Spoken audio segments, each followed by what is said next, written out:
Hi, everyone. Thank you. It's really great to be here. Great, Doug. Thank you for including us in this wonderful evening. We really, well, and Alexis as well. We really feel welcomed as part of the community and excited to, perpetuate the momentum of bringing capital from Silicon Valley over the hill over here. I'm here to introduce Ethan Rublee. I've known Ethan almost a decade now. I would consider him to be one of my closest friends. We're also business partners together. We founded a company in the past. We sold that company to Matterport, and now are kind of back at it again here in Watsonville. At PharmNG, we kind of talk a lot about what our superpowers are. Everyone has a core superpower that really propels them in life and allows them to succeed.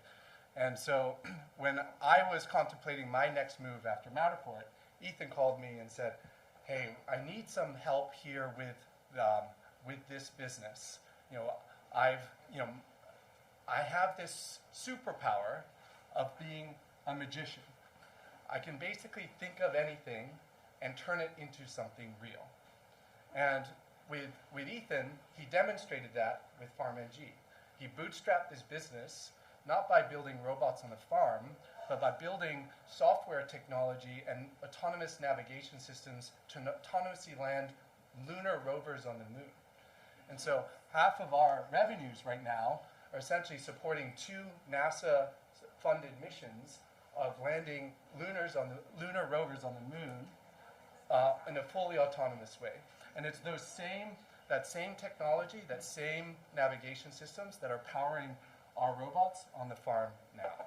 And so I'd like to introduce the magician, Ethan, and this is his 3rd successful startup at PharmNG, and we're excited to be here as part of this community. So,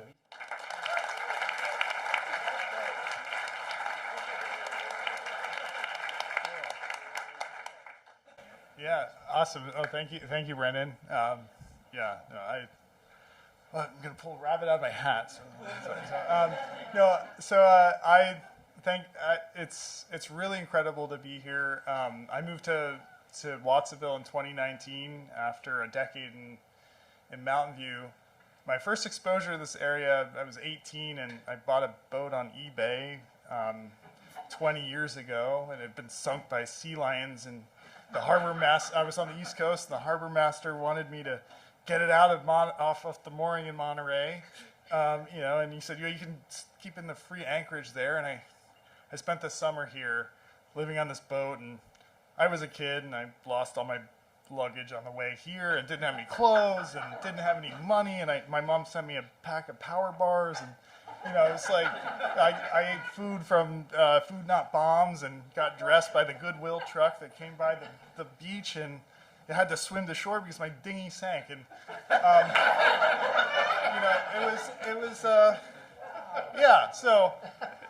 don't know, 20 years later, and or 20 years, I guess now, several careers and lifetimes later, I find myself back in this area, and I had a successful decade of building startups. I didn't know what Silicon Valley was when I moved there either.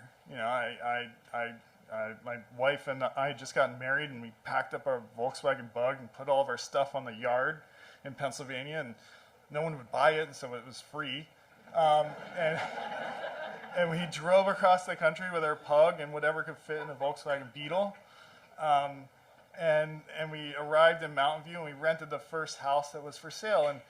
And then sitting at lunch, my first day of this internship, and there's billionaires sitting at the table. I didn't know they were billionaires.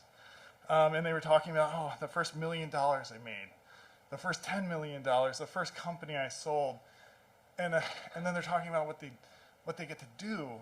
And they're talking about unguarded left turns and self-driving cars at Google, and they're like, yeah, and you can schedule a work trip up in Tahoe, and we've got high-speed internet, and you stay up there for 3 days as long as you're coding. Man, okay. And then these people in Silicon Valley, they wanted to change the world. and there was no limits with what you could do with, you know, an idea and capital and friends and people that, you know, would basically work 7 to 7 or sleep under the desk. And I remember asking the first weekend, can I leave? Like, am I allowed to, like, is it okay to go home for the weekend, or am I supposed to work here? I didn't really understand because no one seemed to leave the building.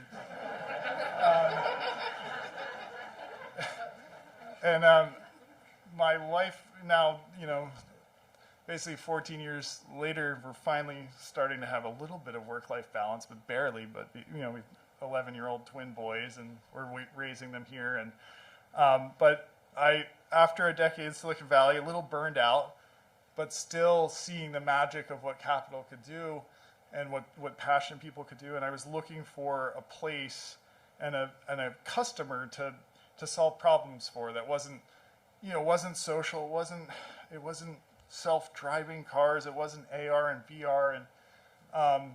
And I drove down the coast, and I remember I got here and was like, hey, I was homeless on that beach. This is, okay, wait, there might be something here. And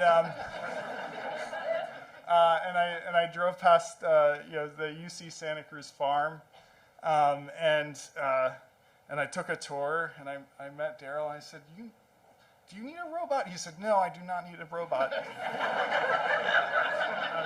That's the farmer there at this beautiful farm. If you haven't been to UC Santa Cruz Center for Agroecology, and so I said, I'll be back. So 2 years later, I found my first customer.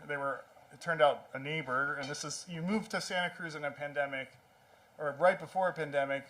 First, you move here and you discover, I can't Google for anything. There's nothing on Yelp or any reviews because no one wants to list it.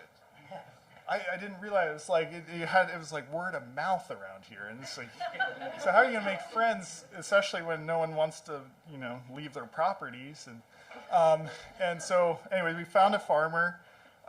He put his first he gave us our first check for $70,000. He saw a wacky YouTube video on LinkedIn, and he called me up. Hey, Ethan, I'm your neighbor. You should just come over here. And we deployed. A few months later, you know, he gave us $70,000, and we showed up with a robot. And from there, we worked with this farm crew right there in Freedom.